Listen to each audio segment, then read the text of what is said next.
Ideas. In the age of AI, ideas are even more valuable than they were before. Now, why is that? Well, pre-AI, every idea that you had some weight to it. There was a big enough barrier of entry that required you to really think about your idea at a level that we currently, anyway, do not feel. To get past this barrier, you really had to spend time thinking about it. Descartes' theory of ideas kind of goes into what it means to have an idea. He argues that a cause of an idea must contain at least as much reality as its effect. An idea's cause must possess enough reality to account for the content represented by that idea. So objective reality cannot come from nothing, so its cause must possess sufficient formal reality. Although this is mostly harping on how ideas come to fruition in our brain, it got me thinking about how we come up with ideas in the software realm. So I think we should first identify what a good idea is. I think there are some objective things that we can agree upon that leads to a good idea. One, it must solve something. And depending on if this is something that's already been solved, I think it would be worth noting it must solve something better than what we already have. And better, that is where it becomes a little bit subjective, right? You could argue that maybe it solves the same thing as another software that's already out, but it's got better user experience, or maybe it does it more efficiently. And I think too, this is part of what reading Descartes made me think of, was understanding of constraints. If somebody gets an idea for, say, a video game, depending on their knowledge of video game development will impact this idea and really have an effect on whether it's good or not. Right? Somebody who has no development experience with video games, they might think the idea of an MMORPG sounds amazing, right? Let's just go build an MMO. They're not going to think about how much work goes into building out the world, the storyline, combat balance, right? It goes on, which isn't a bad thing. Definitely think an understanding of constraints is a portion of what makes an idea good, right? Because if your idea is, let's give the user $1 billion, sounds really great. But when you understand the constraints of money and the fact that it's a give and take, this wouldn't work out. And the third component to this is iteration. And it's really something I think we need to start considering as idea engineering. There's definitely a certain process that an idea has to go through before it becomes a good idea. Right? Let's say your idea was initially an MMORPG. You might have, a laundry list of things that you like and you see the idea as being valuable. To me, every idea that you come up with in this idea here, it needs to go through some process of thought where you're thinking about where could it go wrong? What makes it different?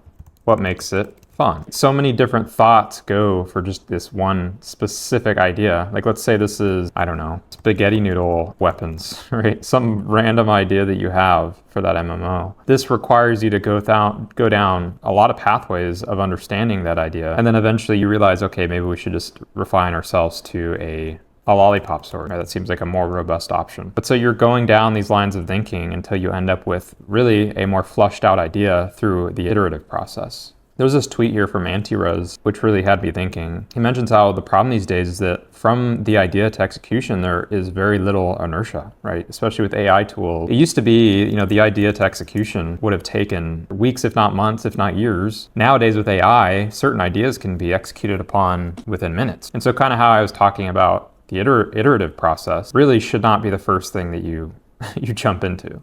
Right, I firmly believe when you're formulating an idea, it should first go through this part of like, okay, what is it solving specifically? And, how is the market for that idea already? And then understanding the constraints, right? If you know what it takes to build it and you know what you can and can't do with the technology we have, this is going to set up your iteration process tenfold. Right? You can almost view this as the instructions MD of a prompt that you're setting out, or it's like, this is your step. You need to accomplish this before you even move on to the actual engineering work. And he mentions how, he'll hope he resists doing this, but it's very hard to do, right? When at your fingertips, you have something that can just spit out a reasonably good output right then and there, you're more likely to go down really not good ideas. And so I believe in this day and age, the formulation of your idea, and again, kind of what I'm calling right now is idea engineering, is becoming ever more important. There's an article here from Keith Sawyer, and he talks about the myth of the idea. The thing I like about this article is that he really talks about the work involved with an idea. right? A lot of people assume that an idea is just this thing that once you thought about it, it's done and dusted and you're ready to move on. And really the good artist is the one that's able to execute on that idea and kind of embody some of the things I was talking about before, where they're iterating over that idea. Because typically the idea you initially have never ends up as the end product. And here he kind of gives his version of the idea of iterative development. Typically when you start off, you don't have a major idea of what you're going to do, some unknowns to that. And that comes here too, right? In software, if we knew exactly what we wanted to make, great. We can kind of just skip right through here. Because I think as human beings, we all have very similar interests as far as like necessity interests. And by this, I mean things that we all absolutely have the same interest in, and there's no way we don't, right? Me personally, I do not eat very healthy, but I understand the importance of health. And I think everyone understands some underlying importance of health, right? Anything that makes us survive longer is going to be within our interest. And then, you have other things that interest you. These become more broad as we go. And the reason I bring this up is because really, I think it's no coincidence that we have a lot of the same apps being made, right? Think about how many fitness apps, calculator apps, social apps, right? We have, if you boil down a million apps that are on the app stores these days, a lot of them fall into some similar category. And the reason is because we all have a pretty common share of necessity interests. And so in this realm, you're not starting off with as unclear as a plan as you would if you were going for something that wasn't exactly obvious. So I guess we can, call these non-necessity interests. That could be, running a business. This is technically not something we're born and just think about our whole lives. For the sake of this argument, we could just call this as like a SaaS. These are things that the average person doesn't really care about, but there are people that do. And so with these, assuming you're not in these businesses directly, there's going to be some unclearness to your approach with this type of an interest. And so in these cases, it's ever important that you go through this process of really identifying what it's trying to solve, whether we already have something. And then this part right here, which is the hardest part, really understanding the constraints, right? What are these users struggling with? What are the limitations? In this camp, you're not starting off with a very clear set of constraints. In this camp, you kind of do. I think as human beings, there's certain things, maybe when it comes to entertainment, social needs, and health. This is, pretty off-the-cuff examples, but these are ones where we could all kind of have an idea of what can and can't work. But with these, you really do need some more domain knowledge. And this is just 2 examples. There's millions of these. But there's a lot of things where domain knowledge is an absolute necessity to have a good idea. Because if you don't understand the constraint, right, let's say somebody comes to you and they own a consulting company. If you don't know, the customer base of this consulting company, you're going to end up with some whack-ass ideas that really do not benefit the company at all. If you actually, spent time in the weeds of understanding the constraints, then your idea may actually be able to formulate into something that's actually good. And I encourage you to read this article because it has some interesting ideas, but it's a process. It's not something that you just come up with an idea and you're done, right? It's something you have to actually build upon over time. And in some cases, you might have an idea that takes weeks, if not months, to really see to fruition. And that's just the idea, right? We're not even talking about execution. This engineering process of the idea, this takes a lot longer, right? This iteration process. And sometimes you'll already be in the implementation phase while you're doing this iteration of the idea. You might find out there's certain parts of your idea that just didn't work out in practice, and then you have to rewind and adjust it and go on and on. There's an article here from Snyder, and he kind of discusses where to find ideas. Now, I'm not a big proponent of seeking an idea. I really think ideas should just come from living your life, right? I don't think you just sit down and say, okay, I need an idea. Typically, it's something that comes into your brain and you have to, write it down. Or I think everyone should do this. Always have an easy access to a notepad app that you can write an idea down, because it comes to you, man. It just comes to you out of nowhere. You're like, And the thing I really want to highlight here is this section where he kind of talks about if your success directly relies on the thing that you're working on, you're effectively solving the understanding of the constraints part, right? Because you are in the weeds. Kind of how I was talking about the necessity interests and the apps that we use that target this. These are a lot easier to build because we immediately understand them. We can immediately think about the things that are impacting our health. Maybe you go to a doctor and they complain to you about some metric. Entertainment, there's things that we enjoy, movies, books, whatever, that are already out there, and we can kind of use that as our benefit. Whereas with these, you really do have to actually go out of your way to experience before you can come up with a reasonable idea for.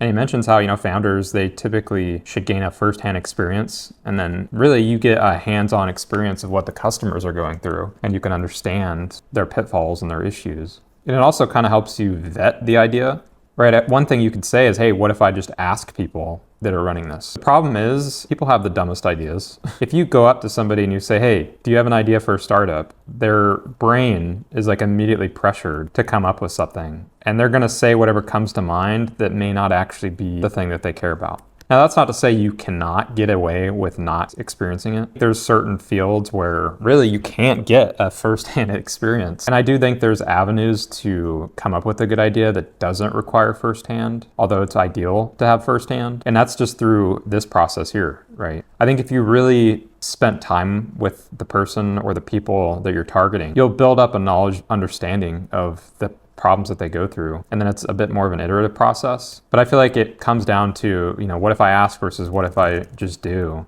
I think if you're looking at it in terms of how the time taken to a good idea, you're probably looking at years of understanding versus possibly months. You're going to have to do a lot of vetting if you're just going based on pure asking. Whereas if you're actually doing something and you have skin in the game, you know what matters. It's kind of how if you watch basketball, you could watch thousands of hours of basketball and you're not really going to have a good feeling of what it feels like to play a whole game and the pain points that a player has. Whereas if you actually spent time playing the game, you would realize, okay, dude, you get tired halfway in, shooting the ball, the form portion of it is not always straightforward. All right, you get taken out by screens. There's just so many varying things that you really don't get to understand by just watching. Eventually, years and years and years of watching, I think you could pick up on things, but it's so much quicker if you can just do it. So kind of going back to what Anurez was saying, where it's just so quick to go from idea to execution. I think we oftentimes just jump straight into this portion, this asking portion, which for some people that entails just doing research online, right? Googling things, looking at the kind of market through a outer lens, which,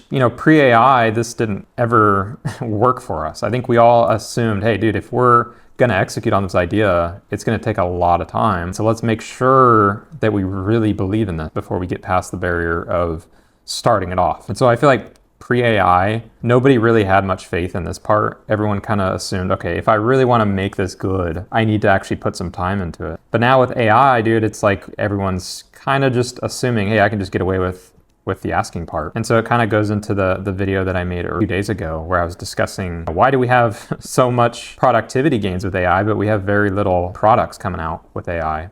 I feel like this is part of it, right? People are just jumping straight into the ideas they have. They're not actually doing the part of idea engineering, so to speak, where they're vetting this idea extensively before they actually jump into it. Because that's the thing, right? This iteration process, and even the understanding of constraints, but especially this iteration process, this could take years. Like legitimately, I think we've all had ideas where it's like it sticks in our brain forever and it just keeps coming back up into our head.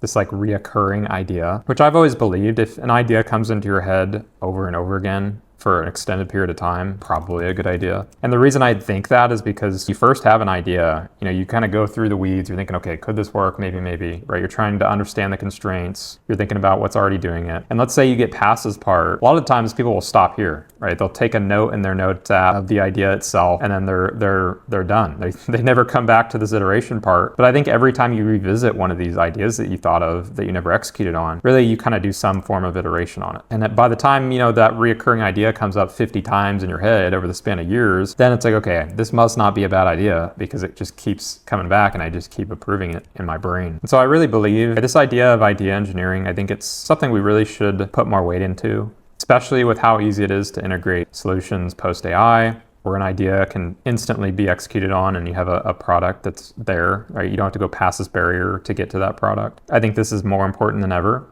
In William James's Pragmatism, goes on to say, this thesis is what I have to defend. The truth of an idea is not a stagnant property inherent in it. Truth happens to an idea. It becomes true. It is made true by events. Its verity is in fact an event, a process. A process, namely, of its verifying itself. It's verification. Validity is a process of validation, right? And the way I interpret this is that ideas initially mean jack all, right? An initial thought means nothing. We have to go through a process of iteration before it becomes a good idea. And through each iteration, we kind of adjust our various things. It could just be we're adjusting the scoping of it, or perhaps the idea got completely changed altogether, right? Maybe this led off to branching into a different idea, into IDB, and then you go down that line. Then you may walk back. You might walk back to idea A with a new viewpoint, and you just go down this line back to idea A via point 3. And so really the idea process is very iterative. And I think post AI, this is an ever important